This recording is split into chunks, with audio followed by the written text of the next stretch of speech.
We've been living in South Africa for 3 months as expats from New York, now in Johannesburg, and this week we're sharing exactly what it costs to live here. From sharing our apartment to touring the city, eating out, and catching a movie, we're going to show you the cost of living just in case you're considering moving here too. Let's get it. All right, so just as promised, let me give you a tour of our Airbnb. We booked it directly there, and it was just $24 a night. So we're spending 35 nights here in Johannesburg, and in total, we paid $750. Absolutely unbeatable value. Let me show you everything that it comes with. So first off, we have our own balcony space overlooking and seeing the city of Johannesburg. It's a beautiful balcony. We come out here, meditate, read and stuff every morning. Hi guys! All right, let's go inside. So as soon as you come out of the balcony, right here is our little living room space. We chill here after we have dinner, and the couch is comfortable. Somebody probably could sleep on my couch if they wanted to. It's big enough. And then over here is the bed. A nice size, king size bed. I think this is king size. The mattress is actually pretty comfortable. I'm glad they had extra pillows because that is the worst part of being in Airbnbs. I don't know what is going on with the pillows, but they hooked us up here. So over here is our really nice size TV. It has to be at least 40 inches. I don't know, it's really big, especially for this apartment, but I love it because I use this space to exercise. That's in front of our little living room area. I don't use it that much other than that, but it's a really nice size TV. It's smart. I'm pretty sure it has Netflix on it as well. And in this area, I'm so thankful for because it is a full length mirror. So I didn't have one of those in our old house. So this comes in handy for sure. So one of the main draws and why I chose this Airbnb was for ample workspace. We work remotely, so it is so important and essential for us to have comfortable space. We got 2 seats. We get to work side by side with each other. We have more than enough space for both of our laptop setups, all of our camera equipment and extra chargers, so it's perfect. Continuing, we have a full kitchen. Obviously, we got the fridge, microwave, oven. The Airbnb comes with a blender, toaster, coffee maker, literally everything that you need in order to be comfortable and have a long-term stay. And we have a washer and dryer. And before I forget, don't forget to like and subscribe. We have a lot of travel content coming up in the future, especially if you enjoy cost of living, our Airbnb tours and things like that. Now that we got the Airbnb tour done, let me talk to you a little bit about load shedding. So when you are coming to visit South Africa, whether that's Johannesburg, Cape Town, you need to be aware of load shedding because the country goes through these periods where the electricity just goes off. And depending on where you stay, that can really interfere with you getting some work done, being able to watch Netflix and just have access to internet and power. So you want to make sure that you choose a place that isn't going to be subject to that. So when there is a period of load shedding, that you're not just completely cut off from electricity. So make sure you check that. The app that you're going to want to download is called Exum Push, and that allows you to see and to know when there is going to be load shedding. Hey you guys, welcome to Johannesburg. We're really excited today because today is the first day that we're actually going to go out and about and exploring. So We are so excited, but we don't want to spoil it too much. So let's go. Come along with us.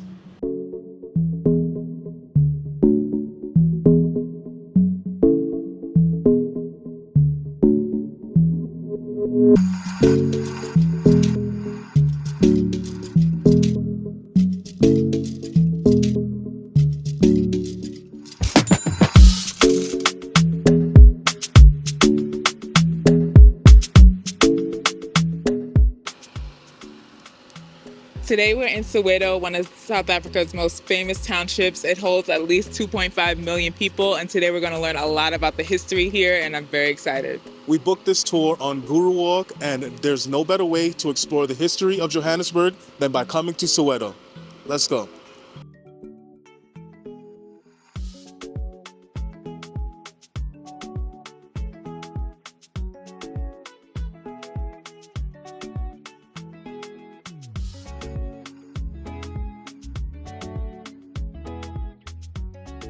So the first stop on the tour, we learned about the June 16th massacre. It is really an atrocity that happened here. It's something that you're going to want to learn about yourself. Yes, I actually didn't know that the movie Sarafina that I watched when I was a child is based off of this. So the fact that I'm here and relearning about the experience that happened is making me want to watch the movie again just to refresh myself. So, yeah.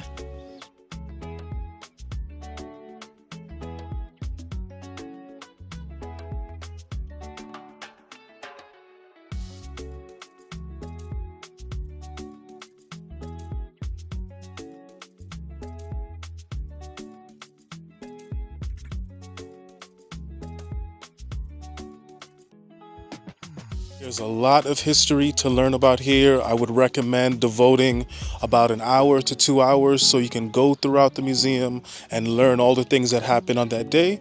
But the good thing is June 16th now is now celebrated in South Africa as Youth Day to commemorate all the atrocities and the violence that happened. And I'm glad that South Africa is starting to come out from all the things that happened from then and also from apartheid.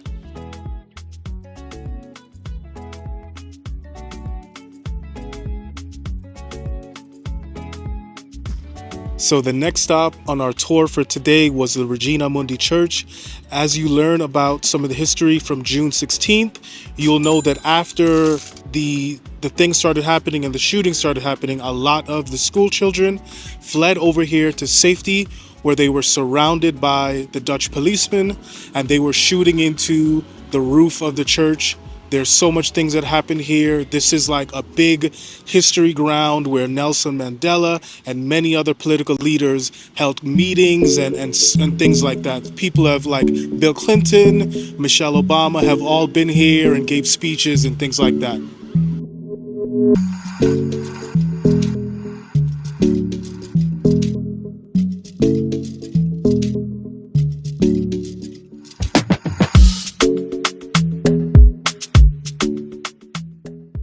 Outside of Regina Mundi Church, you'll find a beautiful stand of lots of arts and crafts, bracelets, necklaces, a lot of stuff out here. I bought a bracelet, LaFon got one as well.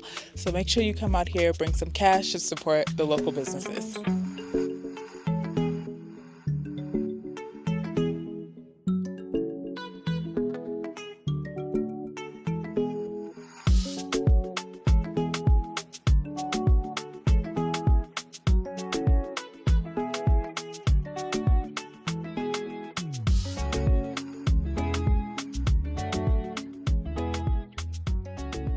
Right now, we just stopped in the Orlando Township and we are at the Hector Peterson Museum. Peterson was the youngest child who was murdered on the June 16th massacre and atrocities that happened.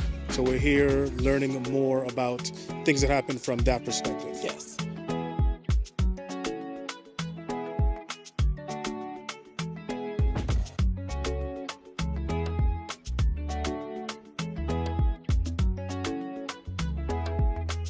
So we have just had a full day exploring and learning about some of the history in Johannesburg and South Africa, made a couple different stops, but we've worked up quite an appetite. Our tour guide, Tabo, who we're going to introduce you guys to in just a couple moments, was telling us about these world-famous sandwiches called Kota sandwiches. It's one of the street foods here in South Africa, and I cannot wait to try it.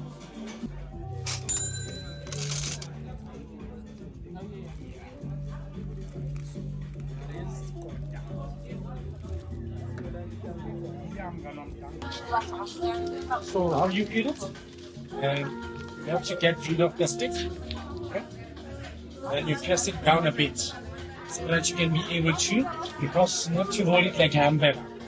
Then you chow it. So you get to taste everything at once.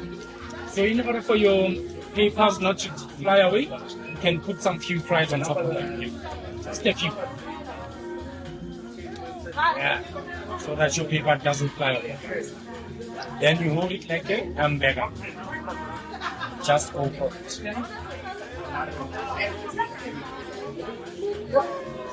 Nice.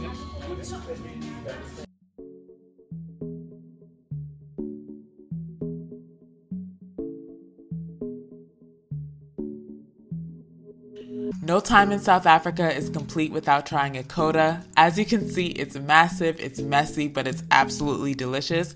And this is definitely something you'll want to walk off and take a nap after. Trust me.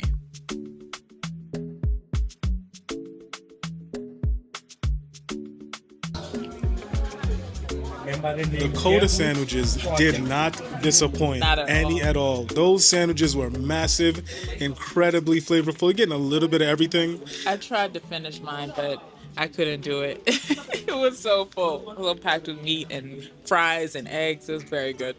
So the bottom layer of the bread is covered in pickled mango, and then they have eggs, they have French fries, they have all different types of sausage. You gotta come try it. When you come down to Johannesburg, make sure you get yourself a coda And sandwich. if it doesn't have the pickled mango, it's not a coda sandwich.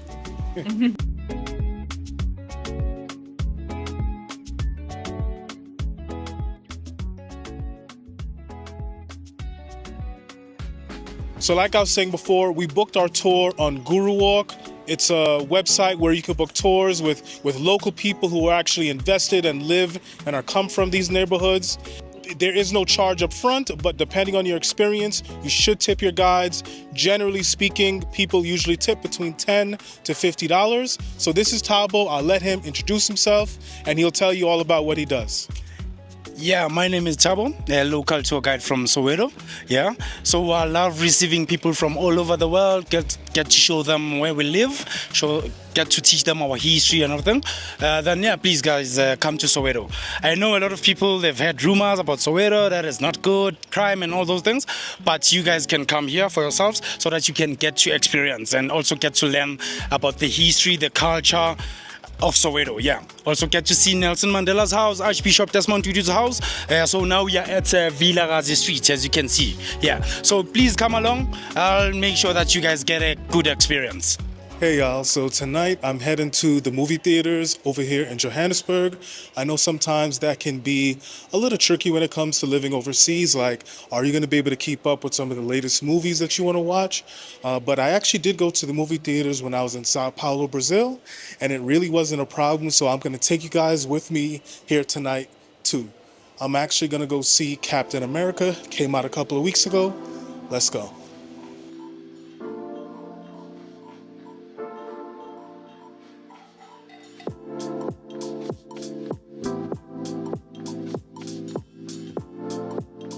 Just got my tickets. It was super simple and easy. It was, if I remember correctly, about 150 Rand. I'll put the conversion on the screen for you guys.